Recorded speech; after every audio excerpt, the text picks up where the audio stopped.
22 августта Жогорку кеңештин депутаты Адахан Мадумаров Говорит ТВ маалымат агенттигине түз эфирге маекке чакырылган. Эл өкүлү өз сөзүндө Россия Федерациясынын Ульяновск облусундагы жол кырсыгынан жалпы 17 адам каза тапты. Кече 16 адам каза болуп, 3 жаран жабыркаган, үчөөнүн бирөөсүнүн бүгүн көзү өтүп кетти. Ошондо жалпы 17 адам каза болду деп айткан. 16 кишигече каза болгон.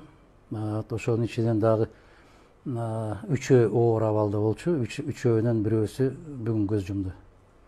Ошону менен кечеки 16, бүгүн бирөө кошулуп 17 киши болду.